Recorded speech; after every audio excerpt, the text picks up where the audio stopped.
جب تک یہ زندگی رہے گی غم بھی لگا رہے گا، تکلیفیں لگی رہے گی، مصائب آتے رہے گے، انسان کو دکھوں کا سامنا رہے گا، واسطہ رہے گا۔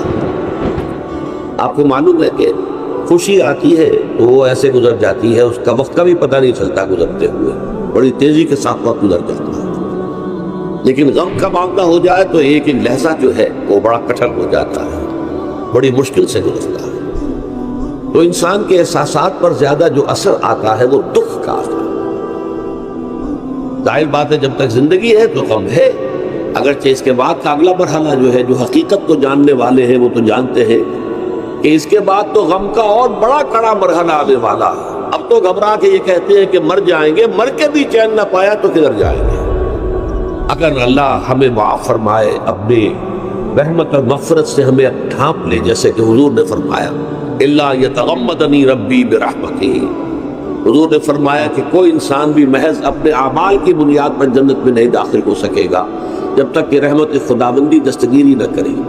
تو اس اعتبار سے اللہ تعالیٰ وہاں ہمیں بچا لے، لیکن جو وہاں نہیں بچایا گیا، اب ظاہر بات ہے کہ اس کے لیے جو مصیبت ہے وہ تو پھر دائمی ہے، ابدی ہے، دکھ ہی دکھ ہے۔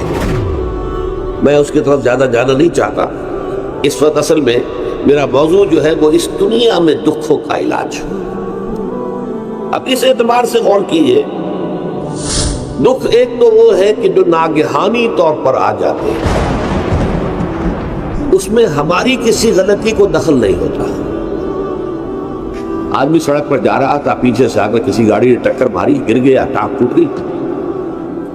اب ظاہر بات ہے کہ اس میں اس کا کوئی قصور نہیں ہے، یہ اللہ تعالیٰ کی طرف سے بات آ گئی ہے۔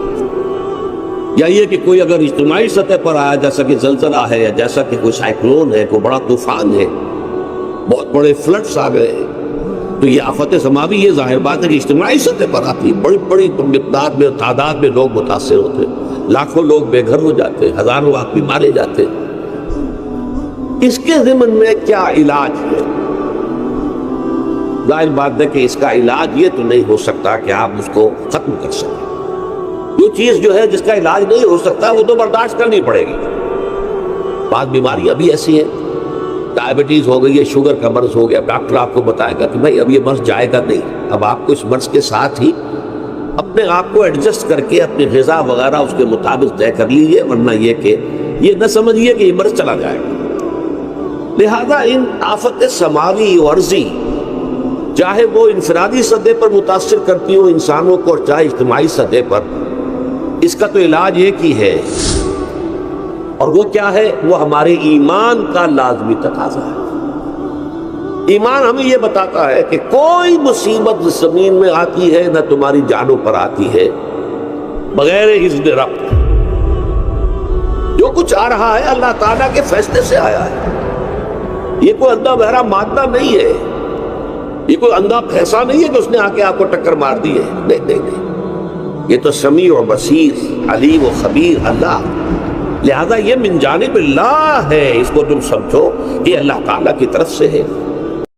اگر آپ کو ڈاکٹر اسرار صاحب کی یہ ویڈیو پسند آئی ہو تو ہمارے چینل کو سبسکرائب کر لیں اور بیل آئیکن کو دبانا نہ بھولیں تاکہ ڈاکٹر صاحب کی ویڈیوز آپ تک پہنچتی رہیں۔ جزاک اللہ۔